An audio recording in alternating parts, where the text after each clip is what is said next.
Hello, everybody. Welcome to this week's episode of Late Night Craft Talk. Woohoo! Woohoo, Mountain Dew. We're Let's get here, ready we're to here. share. We're here, we're All right. here. Matter of fact, I've got like the screen goes up and my phone's going ding ding. That must mean we're live. Yay, we are live. Woohoo! Get a few things up, make sure we're streaming okay.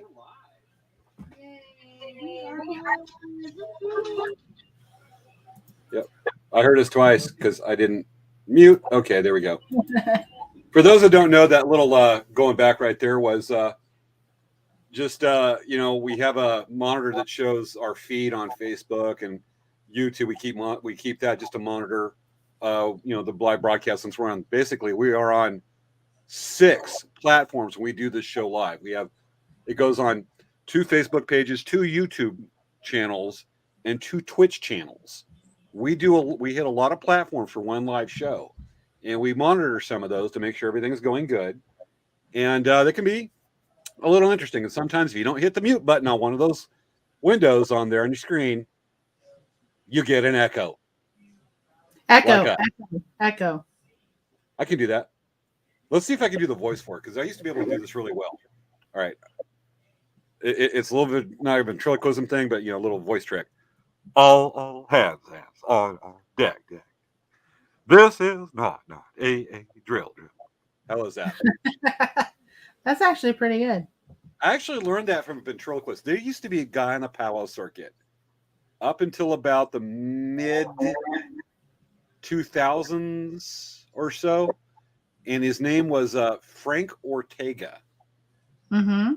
And he was he's a flute player, and his wife was Apache, and I forget Ray's Nation, but they go around the powwows, and he was selling, he sells flutes, his music, his CDs. But what people didn't know that his wife Kiyomi told me is that Ray is a amazing ventriloquist. Cool. And so I said, "Hey, dude, I heard you're a ventriloquist. Don't." He goes, "Never tell anybody that." Aww. And so I'm like, "Okay, I get it," because he doesn't want to keep on doing these party tricks. So I'm at a POW over in Orange County. The Orange County POW used to happen. Yeah. And they were in Showgrounds, the real big one that used to happen in Yeah. August. And so I'm over there, and I see Ray. I'm delivering some arrows to a vendor, and then I walk by Ray's booth. I get in talking to him, and hear this, "Don't step on me! Don't step on me!" I'm like, "What the hell's that?" The dude threw his voice and is making it sound like somebody like right below me next to this little corner is yelling at me, "Don't step on me." And I look over going, "What the hell?" And I look back at Ray, and he has this big grin on his face. I said, like, you pull that on me again, I'm telling people you're a ventriloquist." Cracked me up. That's all funny. Right, 6.5 minutes almost. I got to share. Are you sharing? Yes, I'm sharing all over the place. Me too. Let's see here. Share. Long way.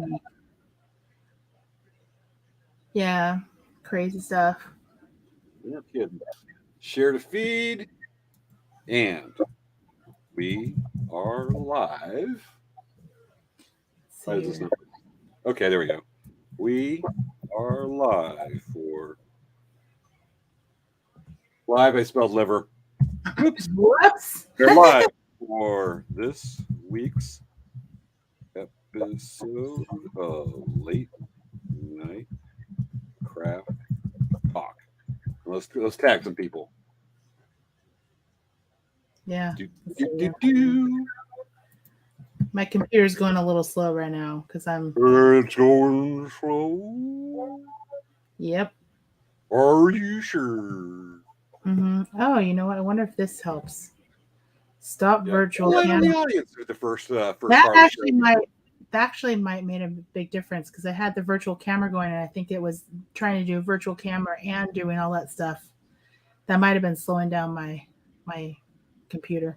I bet, it takes a lot of practicing and playing with OBS to get that to work right. Yeah. So, folks, tonight, if you haven't learned, you probably saw that we were going to do B's part 2. Wait. Don't say anything. Let's wait to save it to the beginning. of the show and talk about it. Well, I have nothing to talk about. You have nothing to talk about at all? I have nothing. I have nothing to talk to kill the next 4.5 minutes. You busted me right there. I'm sorry. I was going to do this whole thing. Okay, well, just go for it then. No, I'm not going to. Yeah. Exactly. I'm going to sit here and pout for the next hour. You should. I am. Okay, now my computer's finally letting me share. It's taking like time. Hoorah. Time. Can I give a hint of what tonight's show's about? What? Can I give a hint about what tonight's show's about? Yes. All right, tonight's show, folks, we're going to be talking about that thing. Exactly. Mm-hmm. Got it. It's a surprise. Yeah, I know everyone wants to see this. I mean, seriously. So if you guys haven't done it yet, if you could just holler and say who is watching so we can see and say hi to everyone before we go start the show. Because you got 3 minutes to get your popcorn popped, get your drinks out of the fridge, put the kids to bed, or get them up. And call your friends and say, go watch the show. Yes. Yay. Hoorah. All right, we know we got a few people watching here from the counter right there. Maybe it'll be quicker if I do it through it's crazy. Whoops, sorry. I heard me talking in the background. Are you hiding me at your house? Yes, you're actually in a little tiny jar. There's a line to that from a movie, and I'm trying to remember what it is. It's completely unrelated, but all I can say is I'm a peacock. You got to let me fly. I love that movie, The Other Guys.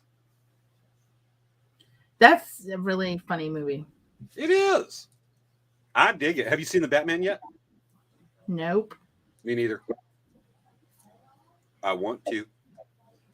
Okay, I just shared it. It actually was quicker. It took so long to share from my computer because I have a lot of stuff happening on my computer right now.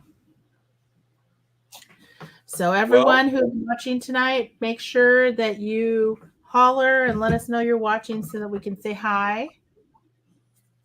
Absolutely. Matter of fact, I'm looking, and we have one screen. I'm looking at the Elk Rack and the Dancing Bear Facebook feeds right here, and the Elk Rack is 1 second faster than the Dancing Bear page. Huh, that's weird. That's interesting. I've never seen that before. Oh, we got Linda. Oh, we're gonna add Linda to our stream so that she can. Folks, it's just a reminder that Linda's going to be with us. Oh, turn off your camera. I'm going to mute my camera now. Yeah.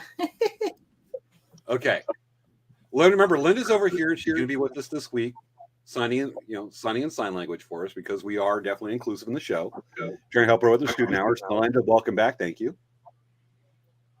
Hi. Is my mic working? Can you guys hear me? Yeah, we got it. You want me to mute you?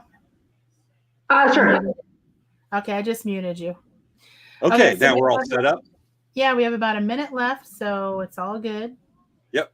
And Wendy Hodge says, just to share right there, just to show the joy we got. Wrong line. There we go. Wendy Hodge says, Happy Friday and Awkward Moments Day. That would explain a bunch. Is it National Awkward Moments Day? We got to Google this. That's really funny. I did not know that was today. It apparently is. Yeah. All right, Savannah, we got 53 seconds. Hey, Maya's watching. She said I'll have to watch she says I'll have to watch the replay. Sorry, I have family time tonight. Okay. Maya. Miss you a little bit, Maya. Why don't you just sit them in front of the computer? Make them watch the show with us. What, Maya? We are surprised. We can't do this without the president of the Friday Ninja Monster Hunter Squad. I know. What the heck? You're supposed to be converting anyone who's not a regular viewer into a regular viewer. Like a Clockwork Orange. All right, Savannah, you ready for countdown? Oh my goodness. Okay. Oh, your goodness. Yes. Ready? Ready? And 10, 9, 8, 7, 6, 5, 4, 3, 2, 1. Showtime! Yay, the show's going. It's time for Late Night Craft Talk with hosts Savea Kamori Yang and James Hermes. On this week's show, classic video games from retro to now. Why does Donkey Kong wear a tie? Because he's got monkey business to do later. It's time to start the show.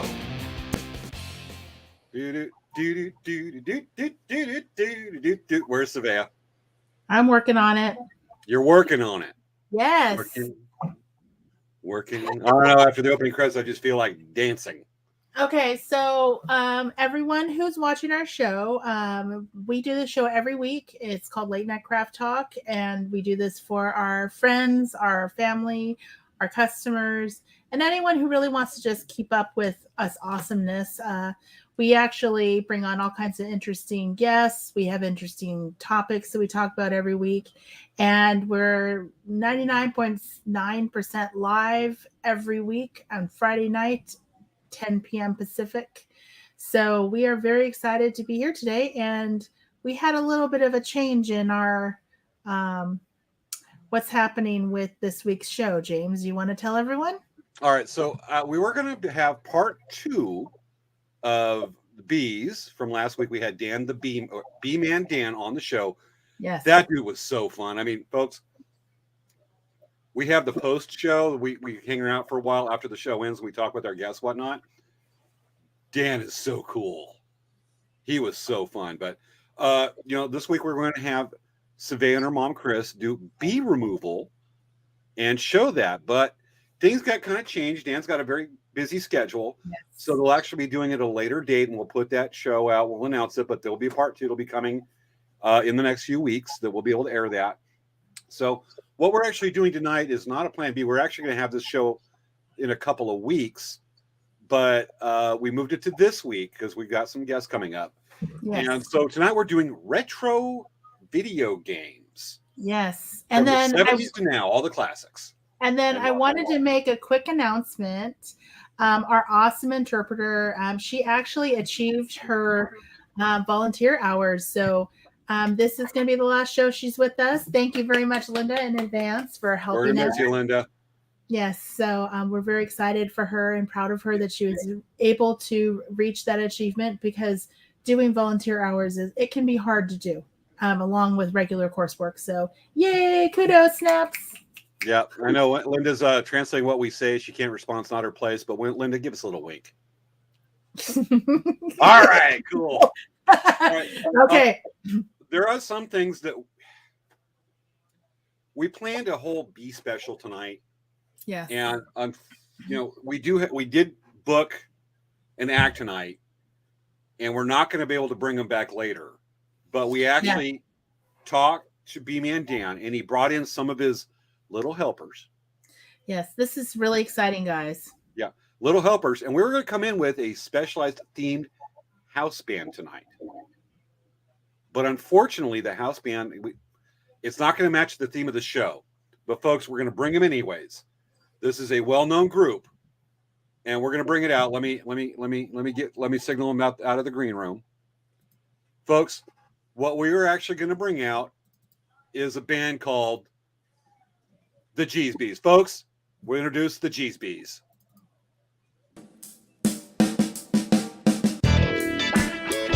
Where are they? Okay, there we go.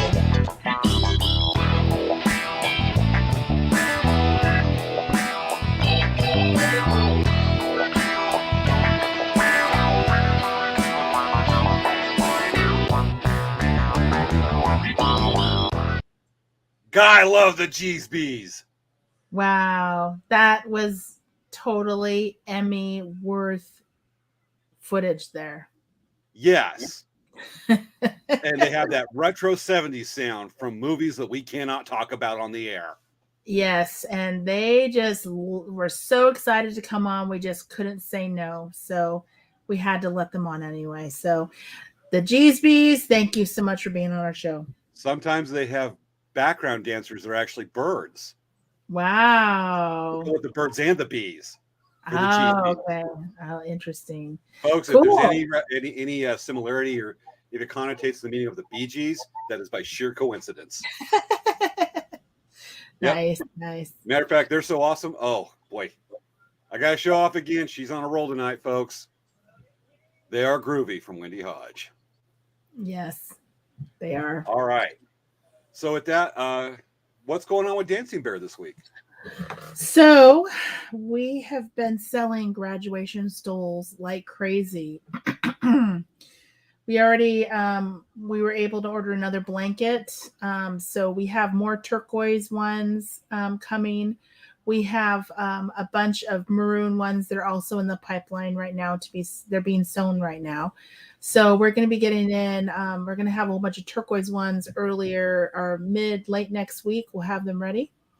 So that's really exciting. And we've been working really hard on getting all of that stuff kind of, from A to Z finished. It's a process. And another interesting thing is I got my hair done. That has nothing to do with Dancing Bear, but my hair is all fresh and purple. What's the chance of getting your webcam going? Oh, is it not working good? Your image is frozen. Oh, no. It has been since the start of the show. Really? Yeah. Okay, let me try something. Unmute it. All right, folks. So we're about to get. All right. Still frozen. Is it better? No, it's frozen? Still frozen. Interesting. How about it's this? like it's slow resolution, like it's something from the 1970s, like a video game. Okay, is that better right now? Still frozen. Really? Um. So weird. Okay. Kick yourself off the stream and then bring it back. Right. Okay. Looks like she did that right now. So, folks, that's what's going on with Dancing Bear Indian Trader this week with Elk Rack Traders. Not much to tell. Just we've got a lot of shops are ordering stuff. I've got some artwork that I was actually going to show tonight and do a cool lineup with some feather fans I've been doing, but there wasn't a lot of time. They're actually still loaded from a show in Palm Springs that I did last night called Palm Springs Village Fest. And sometimes, and this is a fun story to relate, if you see our booth out there, you've seen us at the local powwows or some of the rodeos in Southern California, that we have, all of my artworks laid out. But sometimes you have folks that you wonder, what's their perception? What do they think that you actually is the theme or, the line of your the product? Because I had a lady come by last night and she goes, that's beautiful artwork. I love all the leather work. Going, thank you. And she goes, do you have any shoehorns? And I'm going, what? Shoehorns? No. And so I don't know what to think of that. But also, it ranks right up there because sometimes we sell little animal carvings of animals from North America, bison, bear, whatnot. And we'll have somebody come along to go, do you have any elephants? And I'm going, no. You should carry them. And I'm going, no. So is it. Kelly Jo Miller, thank you. I know that you said that you weren't going to say anything, but Savea's working on it. It's kind of a work in progress right now. We'll be coming back to that. Savea's going to cover some of the modern video games. And here's Savea with the camera work. Is it better now? Yes. Okay, I did a couple things. So sorry about that. My camera is, I don't know. We're doing some stuff that's like super technologically advanced here, this show. You guys don't know it, but there's some super technologically advanced things happening in the background. So my computer is not working as well. Is it more synced now? Yes, definitely much better. Matter of fact, I can see you that you're in the employee rec room at Dancing Bear.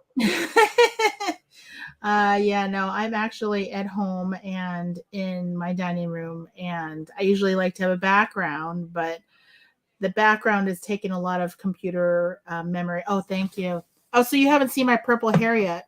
Show it off, girl. Oh, it's so pretty. You got to show it like you're on a runway. Okay. Okay, let me show you something. This will help you see my purple. Do the blue steel. So you can see my purple. It's kind of, yeah, it's really popping out. Light. You gotta see with light. We already have fashion guru Kelly Jo Miller who says your hair looks great. Okay. Yes. So okay. yeah, so now my computer's working, and I maybe open up that program and see if it's gonna run better this time. Nothing like finding out on the fly. I know. We'll find out if it's gonna work. If it's gonna screw up everything, we will be able to tell in a second. Yeah. Before we start with the theme of the show tonight, I read something. So you may be hearing this for the first time, and I'm kind of serious. You know Christopher Lloyd? Yes. Amazing actor. Back to the Future, Doc Brown. Also played probably the most amazing Klingon on Star Trek. Yeah. Guest has been announced to make an appearance and play a character on season 3 of The Mandalorian. Oh, cool! I love it. Christopher Lloyd. He's awesome. Yes. Very. So, awesome. What he's going to do, or if it's going to be a cameo, just like Danny Trejo with the Sarlacc. Not the Sarlacc. What was that thing? He was the trainer for the thing. That big thing with the big claws that goes around and smacks the heck out of that city on Tatooine. Yes. Because I want to do it. It's definitely not a Sarlacc. Sarlacc is what the Mandalorian escaped from. Okay. The Sarlacc pit. Anyway, yeah. Christopher Lloyd, the Mandalorian. Mandalorian just went from this cool to this cool. It just went a whole lot better. That's going to be amazing. Yay. That's so cool. And Wendy Hodge says Rancor. Rancor, yes. Rancor. Thank you, Wendy. Why am I not figuring out what this is? Jeez. I don't know. So, on with this week's show? Yes, let's start it. All right. So, yeah, we're about that time frame. So, Savannah and I are going to go. We decided to kind of take the approach that we really enjoyed a few weeks ago and do the show and learn as the audience does learn from us. We learn along with the audience. We're at the same pace. So we're doing this as a moment of discovery that we research this and share that with you live as we go along. We like that approach, so we're doing that again. Now, to start off with, video games, classic. I don't know, but I'm actually going to look it up right now. What was the first video game? Folks, if you know that, leave that in the comments. Let us know right now. You looking it up too, Savea? No, you are. Yep. What was the first video game? I am putting that on Google, the great search engine right now. And we have in October, wow. In October 1958, Tennis for Two, the first actual video game, was revealed to the world. It happens during an open house hosted at the Brookhaven National Laboratory. That's a whole lot earlier than I thought. And I mean, honestly, it looks just like the original Tron. You know, what was that? Pong, the little tennis thing from the 70s with the Atari. So that was the first video game, 1958. And so that's what we find out. Now, most people know that the video games didn't start becoming around. Really, you had like, what do you call that? Ping pong? No. Slot. The little ball that goes around. What? Pinball. Yeah, pinball's around for years. I love pinball games. But, they didn't start really coming around the arcades until like the late 70s. When you had the big units, you used to spend 25 cents or so and then $1 for the video games in the arcades. But, what really hit it was the first console, I believe, was Atari, correct? Actually, you know what? Dan's the one for this. He's actually the one that should be talking about stuff right now. Gotcha. The first console, the first gaming console, let me look this up here. Is it the Commodore? It is. They might have the games, but right now, okay. The first gaming console was the Magnavox Odyssey. Stands as the first ever gaming console, serving as the grandfather to a $40 billion a year industry. Matter of fact, wow. Okay, I'm gonna do a share screen on this, and I'm gonna show what this looks like. This is actually really amazing. Okay, so let me go over here, folks. I'm streaming from a second computer right now. So we're gonna share this window. Not that one. This one. Okay. So this is the first gaming console right there. Matter of fact, let me zoom in on that. That looks a little bit like Atari. It looks, well, it had to come from somewhere. But this is the first one, Magnavox Odyssey, and it doesn't give a year. 1972. There you Wow. go. Okay, so if we scroll down, look at the innards of that thing. I mean, remember the joysticks? That's what you had, the little nervy, those little knob turning things. Knobs. All right, Kelly Jo Miller says she was an asteroids wizard. Let's go Oh, down here. So look, there was the Pancake. Unlike the younger and more successful Atari 2600, which featured a wide array of games, each with their own identity, graphic style, and challenges, the Odyssey did not have a diverse library of games to choose from. From a technical aspect, all its games were practically the same with slight variations. It actually sounds like a fair amount of games, mobile games today. But separate game cards could be inserted into the console, but all just two white rectangles called paddles. Okay. yes. So I remember the Atari 2600. We scroll down, we look at the game controllers. English, horizontal, vertical. So that's how you moved it around with those little knob things like an old Etch-a-Sketch. Wow. That's No crazy. kidding. Let's see what else we got here. Well, that was the first one. Let's go and stop sharing that. So that was the first gaming console. When was the first time you saw it on Atari, Sabea? Well, I had one when I was a kid. I was very lucky. My my dad gave me an Atari. I don't know exactly the whole thing that happened with it, like why we had it, but we had an Atari and we played it, and it was a lot of fun. We had a whole bunch of games. We had like the Breakout, and we had Duck Hunt. Oh no, we had. Shoot, I'm getting them all mixed up. We had Pac-Man. We had Breakout. We had the Moon one, where it was like the Moon Patrol. Or Yeah. it was like a car and you had to like jump. We only had a few games of those, and so that wasn't necessarily. We didn't have a very good selection of games, and the games weren't games we picked. They were just all given to us. So definitely when we started playing with other video games. So we had Atari, and then we were given the Nintendo, and that was the next one up that we actually played a lot of games on. We played Super Mario Brothers, and we had Super Mario Brothers, we had Duck Hunt, we had gosh, I was trying to think of all of them. I know that I liked Rad Racer. Let's think pre-1985. Pre-1985, I can't tell you too many of those because I was like quite young. I mean, I don't know. You must have been way old. No, I'm still 29. Savannah, you're like 7 or 8 years older than I am. Really? Yes. Oh my goodness. Probably. Yeah. So, James, tell us about your experience with Atari. My first experience, I remember, huh? Why don't you show us that you were going to do that preview? Or were you going to talk about? You were going to talk about you're going to play that game. Oh, yeah. Oh, we're getting to that. Definitely, okay, folks. We're going to do a game time.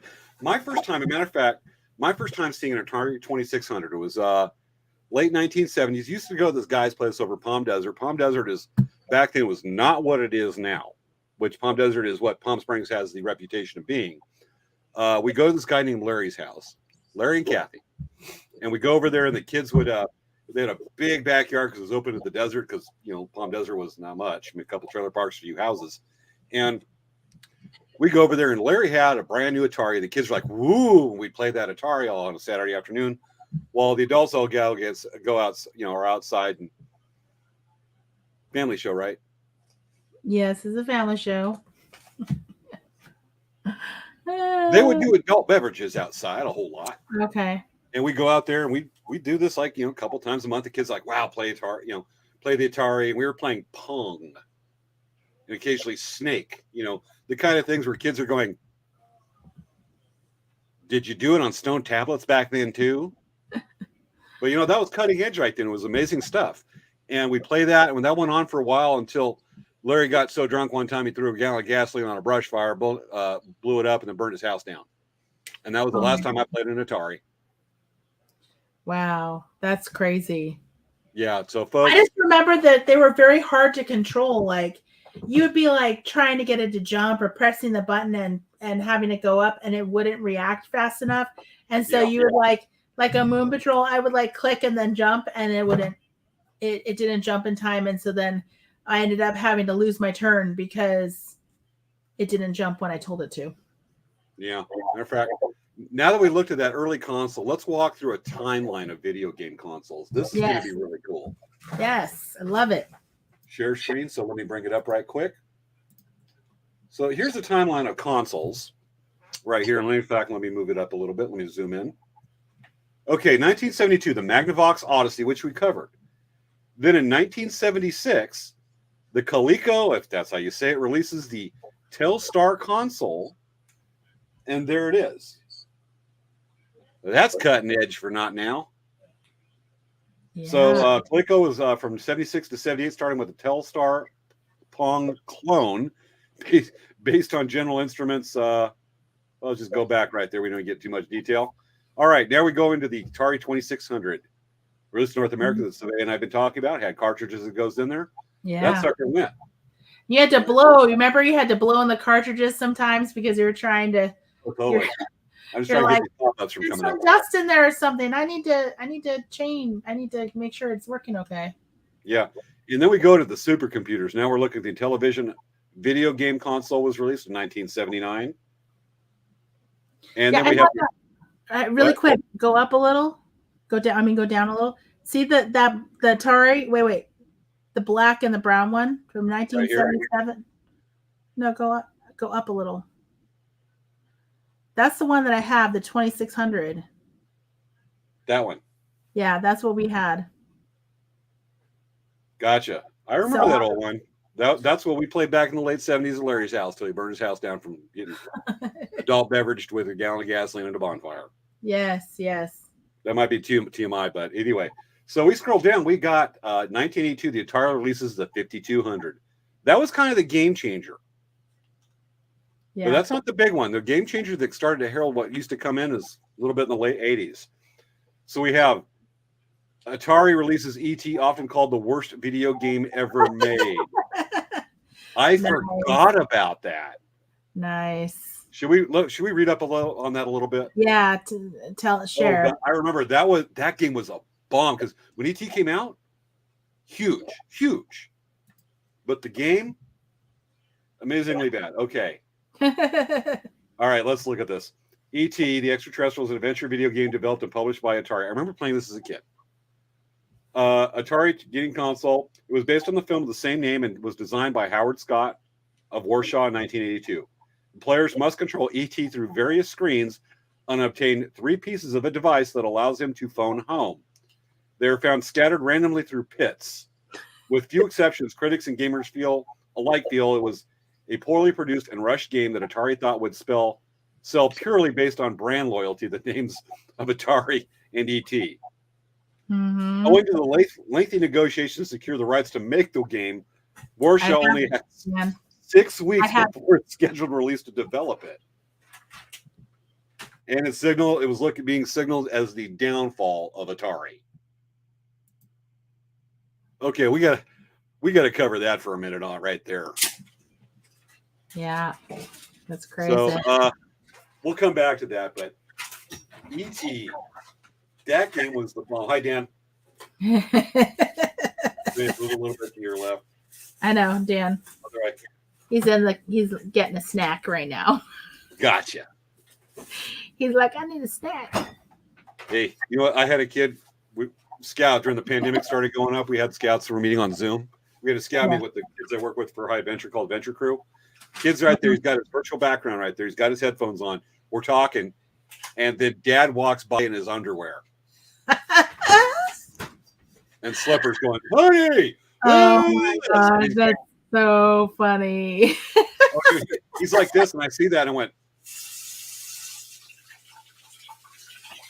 and I look at the face, and he goes, "Why are some of you laughing?" And James, what's wrong? Because I'm on the screen. I went, Look to Yeah. your right. He goes, what? Yeah. Look to your right. Oh my God, Dad! Yeah. That is so funny. Absolutely. Very nice. Worst game ever. And that, I mean, Atari used to be the schnoz. That was the schnaz. Yes. And which made game, room for things like Sega and Nintendo. Nintendo was a big thing when we were in high school back about Yeah. a lot of years ago. For me, like I remember we were playing Super Mario Brothers and we got through all the levels. We got through level 8. It was so hard. We played the whole game. It was hard, but we got through it. Gotcha. Pretty cool. Pretty amazing. Let's go and finish off these rounds of video of games. Yes, tell us all about it, Let me Jane. get that screwed up, and then we're out. Not screwed up. I did. And then we'll go from there. So let me get that back up. So actually, I need to do a little. Where are you? We don't need the BGs. We need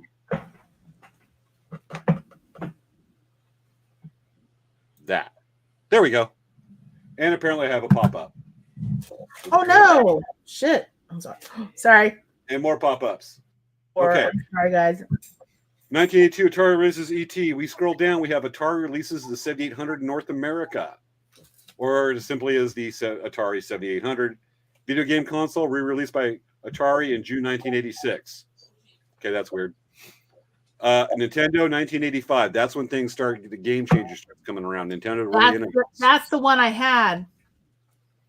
The gray one with the black stripe and the two-tone gray with the little pop-up door. That's the one I have. Yeah, remember when they brought the robotic operating buddy? Yeah, that was the big thing. People going, weird. Look at that. We all ain't nothing now. It was basically a robot with a little sensor. When it bumped into something, it would turn its head, go beep beep, and then turn around and go. It was not a robot.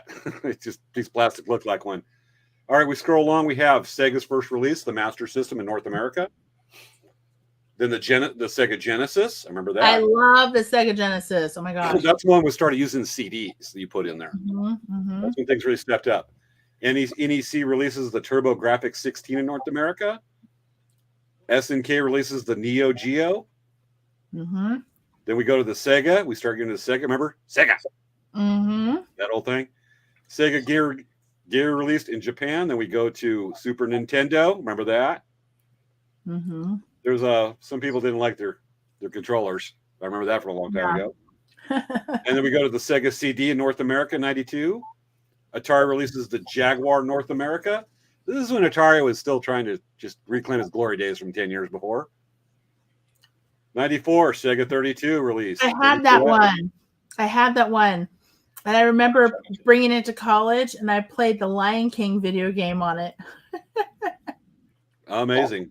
That's when things started really stepping up. Is like late 90s where you start getting the videos, the more interactive games with the better graphics. Because I think we were still just getting out of 16-bit, and weren't at that time. Yeah. And remember, these are all handheld units. There was a Game Boy that came out in the I think it was in my junior high when it came out, the Game Boy. But all these are all home devices. All of them are. This is when they were all home-based. You couldn't bring them anywhere. They were not portable. So it's kind of an interesting thing, to think about. Like everyone only played video games at home. I remember I used to go on school field trips back in the early 90s, and people had the Game Boys. Yeah. The monochrome screen right there, but I still have mine. Yep. All right, let's finish this off. We have Nintendo's Virtual Boy arrives in Japanese retail. I never saw that. I remember seeing pictures of that thing. Doesn't it look just like the Oculus? Pretty much. It looks like a cross of a retro Oculus, but with the ViewMaster. All right, then we go to the Sony PlayStation. Nintendo 64, 1996. I love the Nintendo 64. Actually, oh my gosh. I guess I'm a Nintendo fan because I had a lot of Nintendo systems. We had this one, and I had my Cruising World game, and my friend from college and I would play that game, and we would race with each other all the time. Gotcha. That's pretty. Well, let's say that's just cool. All right, Sega Dreamcast console. We started in the 2000s. PlayStation, Xbox, the first Xbox, I believe. Yep. And so that takes us up to the 2000s, starting getting modern times. Now we're done with that part. It's time to start exploring some of those little video games. For you kids that are watching the show, you might have looked at these. You got to remember, this was cutting edge. There was a time before Google and the internets. The big thing back then, the big thing that people feared, that made people fear technology, was what was that movie with the computer in the world and the dude that played Fritz Bueller? War Games. War Games. That actually scared the schnotz out of a lot of people. Okay. I would say something really quick about the movie. Okay. There's a part in the movie where when we watch it, like Dan and I laughed so hard. Oh my goodness. There's a part where Ferris Bueller and Matthew Broderick and Ali Sheedy are talking about this guy, Falcon, right? They're talking about him and they're reading these articles about him and they're watching this video of him. They're like, wow, he's really old. And he's like, yeah, he's about 40 there. I just like practically fell over and started laughing because I'm like, wait a second. He doesn't look 40. He's at least 50 or 60 in the video. And they said that he was 40 years old and God, he's going to die soon because he's too old.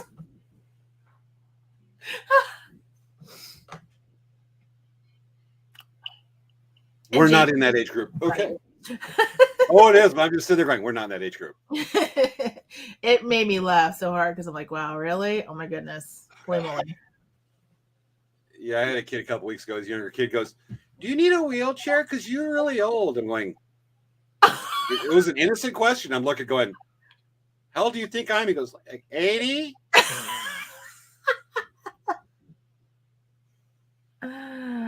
That kid was, let's just say that I wanted to put somebody in a wheelchair. Anyway, but no, I love kids. All right. Yes. So with that, is it, Savea, I have a question for you. Yes. Shall we play a game? Yeah, why don't you play a game? I will do that. So, folks, let's explore just for we're going to explore a few games. We're going to date from the early 80s here. This is probably one of the most well-known video games, and it is Donkey Kong. Let's bring it up. First of all, let me mouse remove. Okay, now I got to share. It takes a little bit to set up right here because we're nice to streaming games. I mean, streaming games is almost its own thing. Okay. Over here, screen. All right. Should have got this lined up. We were talking. All right. Share. Screen. Screen one. Not going to share system audio. All right, folks. Now you are looking at the world famous Donkey Kong. Donkey Kong. Woo! High quality. We're streaming live from our own computer servers. Just to do this, we invest in equipment with a computer server that is huge, bulky, and probably small enough to fit in in this pen I'm holding right here. All right. Donkey Kong. Let's do a little playing action here. All right. So with this, no, never mind the pop-ups. This is actually from free80sarcade.com if you want to do a little bit of that. Okay, let's start this. Let's see if I can do it because I have always stunk at this as a kid and now. All right. Okay, James, you can do it. I'm doing it. Okay. Come on, start. Okay. I'm going to refresh the page. Come on. Oh, pick up the hammer. Wait, what's going on? Where did it go? Refresh the page. Oh, no. Come on, you technology. There we go. Okay. All right. Got a big. I got to press enter to play. Let's do it. Okay. And the pop-ups come. All right. What's going on? I don't know. James, what's going on? I'm figuring it out. Okay. Okay, go. There we go. I'm playing. Let's go. Okay. I am an expert at this. Got to get up to the top. Okay. All James, right. Look at that jump in action, folks.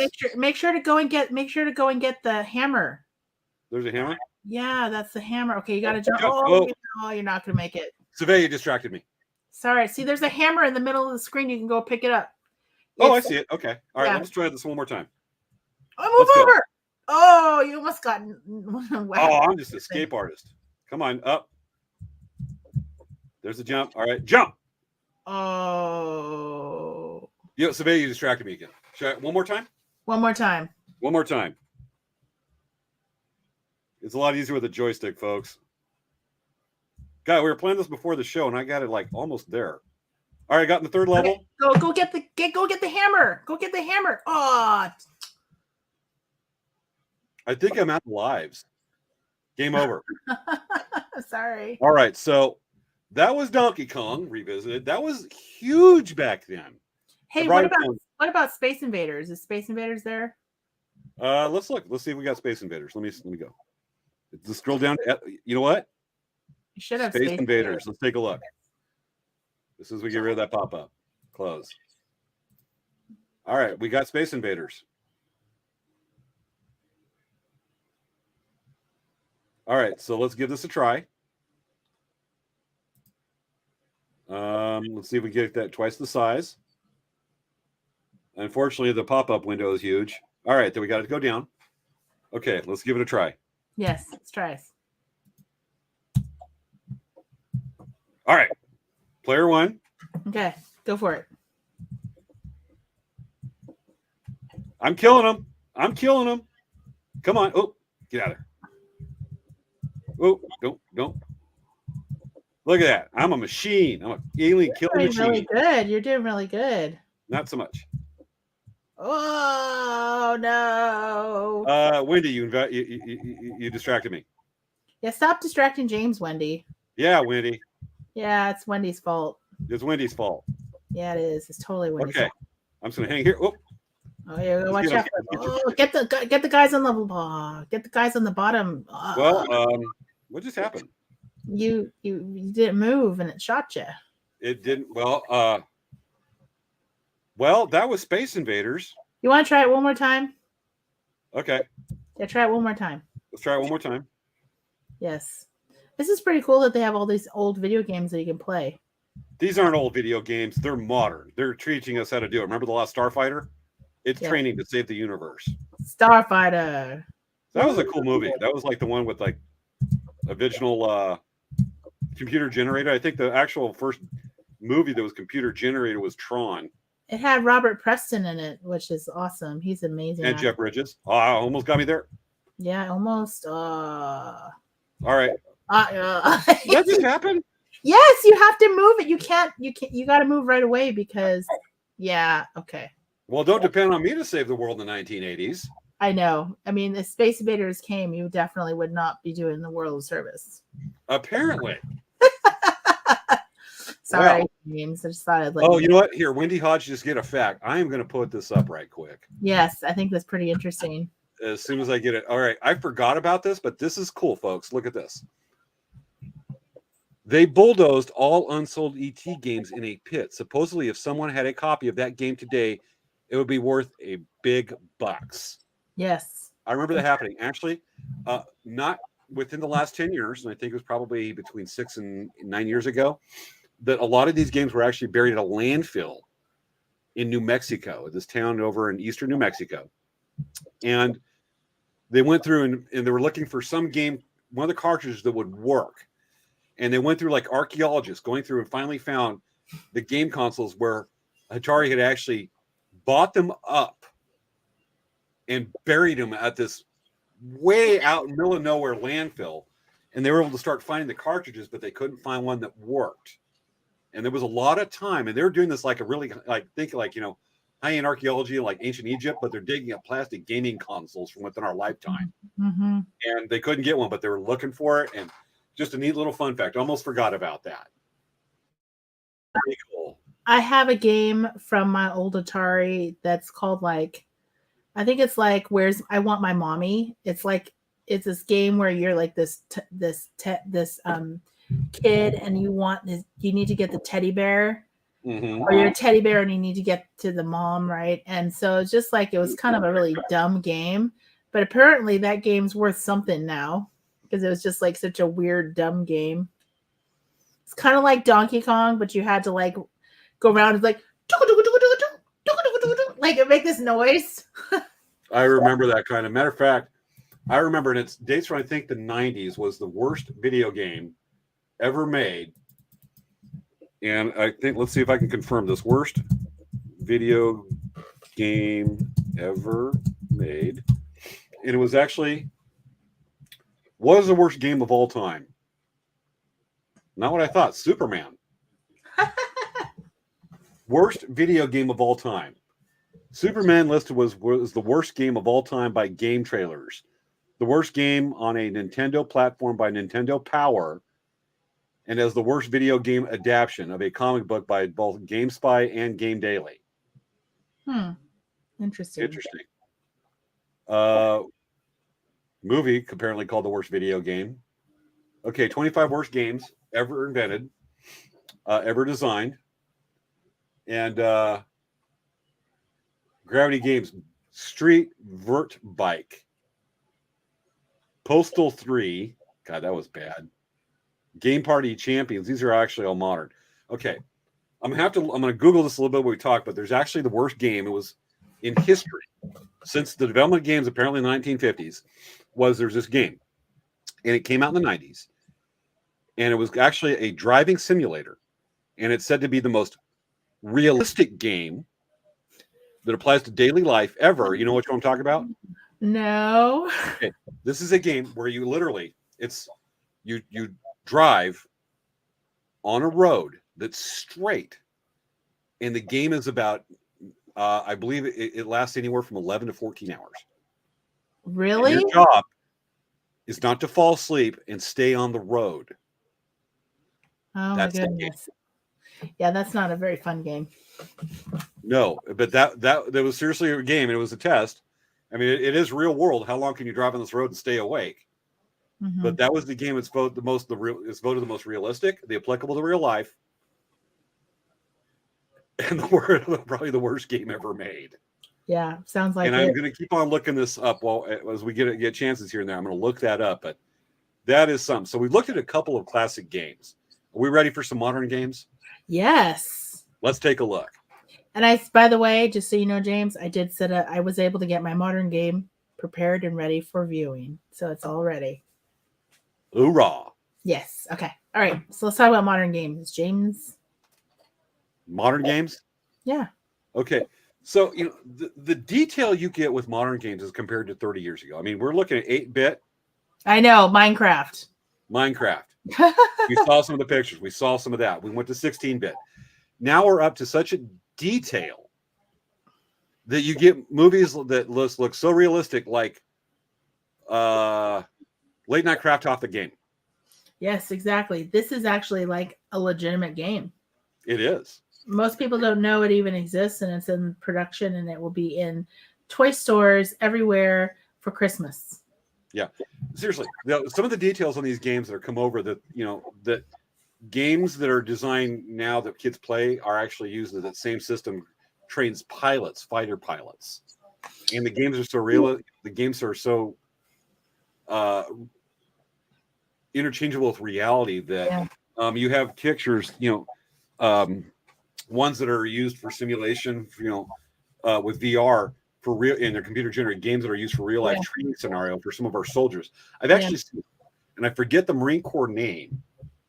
Maybe if any of our reviewers can get me on this, but they actually use it. It's very realistic for things like storming a house for somebody stationed in the Middle East on a deployment. Mm-hmm. And they wear those and they go through with with this. It's like it's a $30 million video game, but the level of detail in some of these buildings that go through is so much that it's considered real life training, and there's not a lot of difference except extra score lives. Mm-hmm. So what's interesting is a lot of people don't realize this, but in video games they actually have background artists that are actually, their job is to make that tree real, that dumpster look real. And it's amazing. They have all of the stuff that's put into these games, and people don't really even realize what it is, or they don't see it. And it's just amazing work. It's amazing detail and work. Can I look at Wendy's latest comment?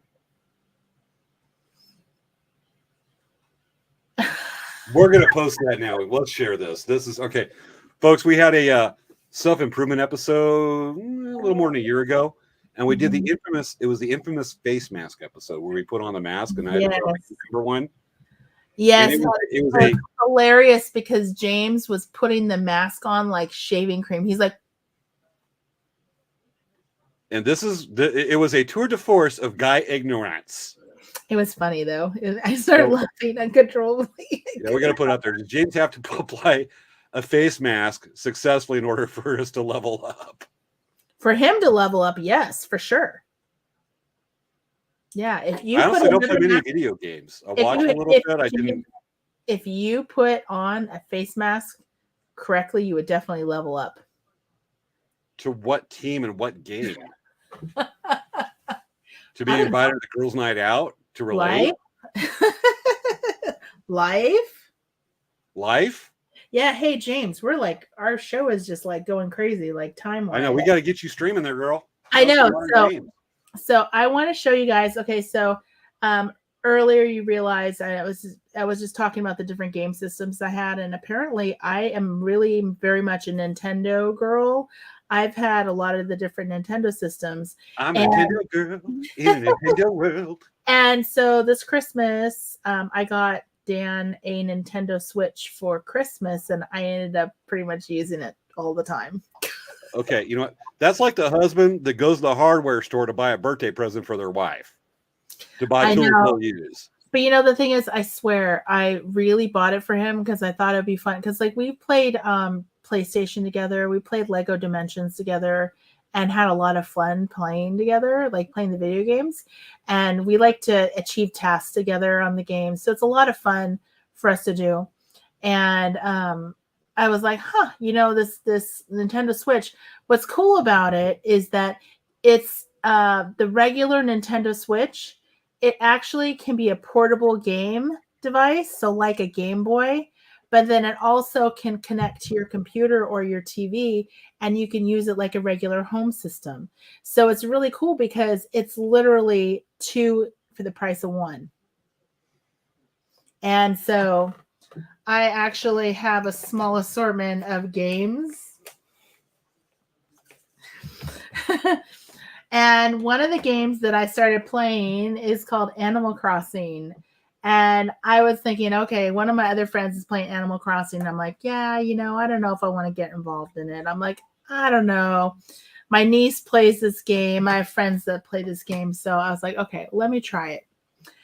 Well, let me tell you, I really got into it. So I'm going to show you guys my Animal Crossing, because like basically what it is, you get an island and you get to make your own island with neighbors, and you can design it any way you want to. And right now on Disney Isle, that's the name of my island, it is 11:45 p.m. So it's not going to be very sunny, but the moon's out and it's cloudy and there's like lots of kind of cool stuff. So I can show you some cool things going on. Ready? Okay. Yep, ma'am. Right. So right now I have my controller and it should be coming up here. Okay. So that's my character. That's my amiibo. And of course she has purple hair. So let's see, get her rotate around. So this is my island, and you can see I have these really cool things here. All right. This is one of my villagers here. This is Olivia, and I can talk to her. This is so cool. She's like, hey, so good to see you, purr. And I want to chat. And she'll say, yet another splendid day on Disney Isle. Oh, I know I sound usually chipper, but who can blame me, purr? And you can visit. Okay, so you can make your island the way you want to, and you can go visit your villagers. So this is Bo. This is Bo's house. I'm going to go visit him. I'm moving around like the flowers in the video in the per cat. Okay, so I'm going to knock on his door, and I'm going to go in and say hi. This is Bo. Hopefully he's not sleeping. He might be sleeping because it's kind of late. Oh, he's making something. Let's see. What is he making? I should ask him. It would be funny if that was making venison. Well, you know what? It's funny. He's actually he's considered they have all these different characters that have all these different traits, and he's considered a messy character. And he's actually really nice. He's always very nice to my character. I think our friendship level is a lot higher than other people, because he actually does call me Svea, not my avatar name. So that's kind of cool. Okay, so I'm gonna go out of his house and I'm gonna show you around my island. It's pretty neat, huh? So it's not just about, so what I like about this game is it's not just about it's kind of like a mixture of Minecraft. Okay, so I kind of made my park look like Disneyland, so that's supposed to be like a train there, even though it's not really a train. But we can go on the train tracks here, and we can run along the train tracks. Can you rob the train?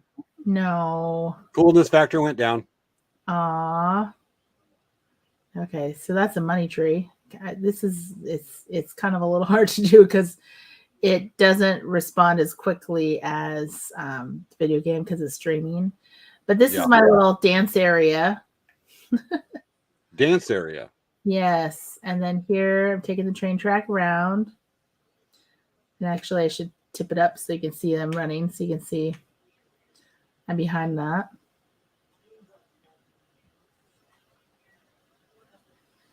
So it's kind of cool. It's like you can go all the way around the whole island. Oh, there's a train back there. Hold on. I have to go around it. Okay, I'm going to go around. But it's really cool because you actually really have an island that you can make your own, and you can do all kinds of fun stuff with it. And I actually designed those train tracks myself. There's a lot of ways to customize the game yourself, which is really cool. And so this is, let me show you, this is the entrance to my character's house. And then if you look here, let's see if I can tilt it up. Sorry about that. Hold on. Go up. Okay. So you can see here, whoops. See, it's a castle. So if you go up the stairs, a couple things, and there's more castle, and there's more castle. This is my house. And so I'll show you inside my house. This is really fun. There's the Dancing Bear logo. There's no Dancing Bear logo. Okay, here, see. Okay, go in. Come on, go in the house. No, go in the house. Go in the house. Okay, here. Nope. Okay, so I'm going to my house. So you're going to be able to see. It's pretty cool. So my first floor house, I have this really cool, like under the sea. I'm digging the jukebox. Yeah, isn't that cool? Like I have this really cool, like living room. And then I have this really cool in here. Whoops. Yo, you got a disco ball. Yes, I do. Disco balls are awesome. Yes, and then this is my back room. This is the mermaid room. Hold on. I want to see disco ball. Okay, I'll show you later. No, I'm watching Linda sign. Okay, this is the mermaid room. I just want to see the sign for disco ball. Yeah. Okay, so then here. Okay, so I'm gonna go over here. You're gonna see the kitchen. So the kitchen. So you can actually make stuff. You can actually cook on the show. I mean, this game. You can craft in this game.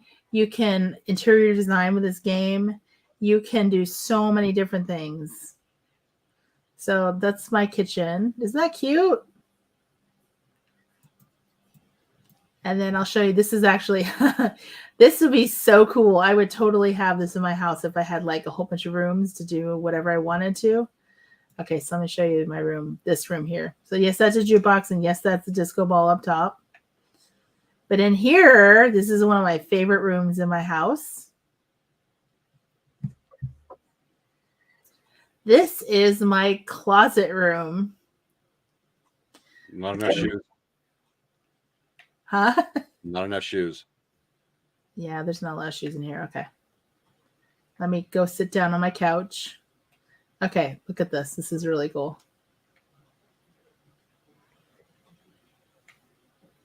Is that cute? Look at how cute that is. Okay. She's like trying What to. kind of hat is that? It looks like a skull. It looks like Jack Skellington's head. It's a skull hat. Yes. It's a skull hat.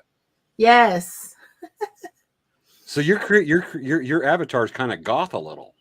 Yeah, my avatar has some cool stuff going on. Okay, so we're gonna go downstairs. What? Don't mean to go out. No. Can you tell us what kind of music's on the jukebox? Yes, it's by this famous artist in Animal Crossing called KK. KK. Yeah, he sings music by like going me mo ma me mo me mo me me me mo mo. Sounds like something from a music I would hear from that movie. It was Incredible, Robotech. Despicable Me. Me mo me mo me mo. Okay, I'm anyway, culturally ignorant there. All right. okay, this is my craft room. Where's the Dancing Bear logo? No Dancing Bear logo. And You're then riding for the brand, are you? And then I'm gonna show you my. Wendy's like, that's cool. She's like digging this. This is a lot of fun. This is my bedroom up top. It's all purple. So I have like a pink bed here. Let's see. I have a bed. I have chandeliers in my bedroom. Fancy. Yes, and it has like this cool multicolored tile wall. Look at that. The bathroom sink and the fancy tub, right? And then let's see here. Okay, we're going downstairs. Go downstairs. So, I mean, this is a really cool game because you get to, like I said, you do interior design, you get to cook, you get to craft, you collect fossils so you can create a museum. So the next thing I'm going to show you guys a museum. This is really cool. So as you're playing the game, one of the objectives is you're supposed to actually, come on, don't go behind there. Okay, let's go out straight. Okay, well, we're going to the museum right now. This is really cool. You're going to like this, James. Okay, so go in the museum. I collected all of the fossils and all of the fish. So you could actually go into your museum, and when you submit all of your fossils, you basically have like a full museum of all kinds of artifacts of like, look, there's brachiopods, there's all kinds of cool stuff. And then when you go to here, you actually can see full skeletons from dinosaurs. Real dinosaurs? Yeah. Look at, isn't that cool? Look at all these dinosaur skeletons. So you actually, you collect all the pieces and you put it all together into your dinosaur, into your museum. Is that neat? Yeah. So, and like this, I don't really like the dinosaur part. That's not really my favorite. My favorite is actually the fish, because there's actually an aquarium that I have. And I was able to collect all of the fish. And basically, I have like a full aquarium in my museum, which I think that's really cool. It's almost time for the end of the show. My goodness, I better hurry up. We've got Wendy telling us that she's got a ring fit for her Switch right now so far. Oh, yay. So she should do Animal Crossing. It's so much fun.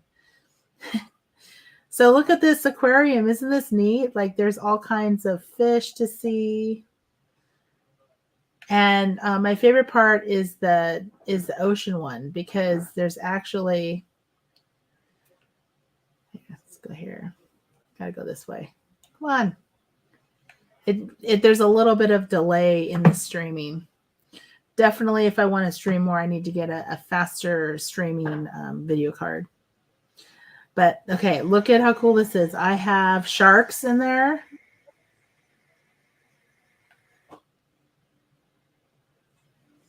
And if you go upstairs, this is neat. This is one of my favorite parts. You go upstairs, and when you go down the other side, you actually go through you get to walk through the aquarium. Does that make sense? Can you get in the aquarium and swim around? No, you can't swim. Oh, there's that weird resident. I don't know who that resident is. They were assigned to me. Weirdo mousy with buck teeth? Yeah. I don't know. I think I'm going to switch it for another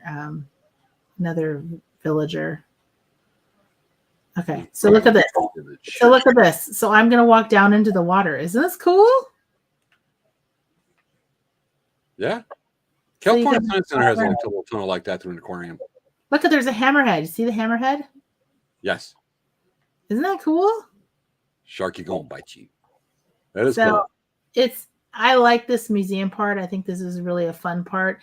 And you actually can learn a lot about the animals. Like if you want to have, when you turn in all of the fish and the bugs and the fossils, it actually has, yes, that's the water part. Yeah, it's Kelly Jo said that's her favorite part. But what's cool about it is you actually get a chance to see all kinds of things and learn about things. So it's not just, just a video game that's, just like playing. It's actually somewhat like educational. You can learn some really cool stuff. So like here is, oh my goodness, it's already time. But yeah, I just want to show you guys this. So there's actually, look, I have all these butterflies in here. Butterfly. It's so cool. Okay. But anyway, this is, let's see, let me start sharing this one. So yeah, there's so many cool things in video games nowadays. There's all kinds of games for all kinds of people. And like even Wendy was saying, she has a Ring Fit that could be like a game for exercise. So it's pretty cool. Anyway. Gotcha. Well, it is 11:01. Mm-hmm. These shows go quick. I know, and we just talk about all kinds of fun stuff. So we folks, we had these games lined up. We're building up. We were doing the discovery journey with y'all as we learn as you learn as we go through. But we actually had some games, some classic games, and some others that Savea had that we're going to slightly touch on real quick. And hour wasn't long enough. We're not going a second. So that was a lot of neat stuff. I mean, folks, just go out and kind of check it out on your own too. I got some video games already queued up here, ready to go. So I'm not gonna be able to do that this time. It's the end of our show. Thank you so much for watching, and thank you to our interpreter. And have a great weekend, everyone. And we look forward to seeing you next week. And next week. Do we have a slide for next week's guest? We do not, but let's have to end. Can I do it? Can I get on a music to introduce her? Yeah. All right, folks, welcome back one more time. Since we paid for them, they're coming back, folks. Welcome, the G's Bees. Next week, on next week's show, folks, we have Cheyenne Faulkner is back. And she's going to be talking about UCLA Power. She's the student coordinator UCLA Powell that will be happening in May. And let me pause the GPs right there. Huh? Yeah, I can't hear yourself over them very well. Okay, well, we did get a discount on the band. Yes. Okay. So Cheyenne Faulkner next week, and she's going to be promoting the UCLA Powwow. She is the UCLA Powwow coordinator, so that's pretty awesome. I'm so excited for her, and I think it's going to be a great show. We love it when Cheyenne comes on. She is such an amazing person. We first interviewed her about social media and her TikTok, and we've had her on the show a second time, and just third. This will be a third time. This is maybe her third or fourth time on the show. I think it's her fourth because she came in during your birthday episode. Yes. Say happy birthday, Savea. Yes. And we had her on. We were interviewing college students along with Colton. Yes. And we're having her on again as the POW coordinator. She's great. All right. So, everyone, it is 11:04. We got to end. So, folks, thank you again for watching. This has been another episode. We'll see y'all next week. This has been another episode of Late Night Craft Talk. Y'all awesome. Thanks for watching. Yay. You tucked in.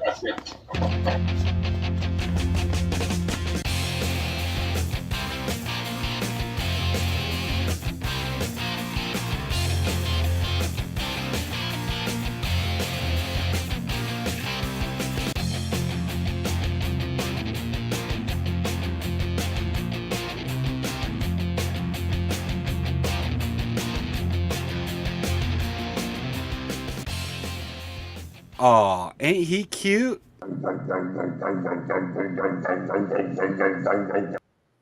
Good night, folks.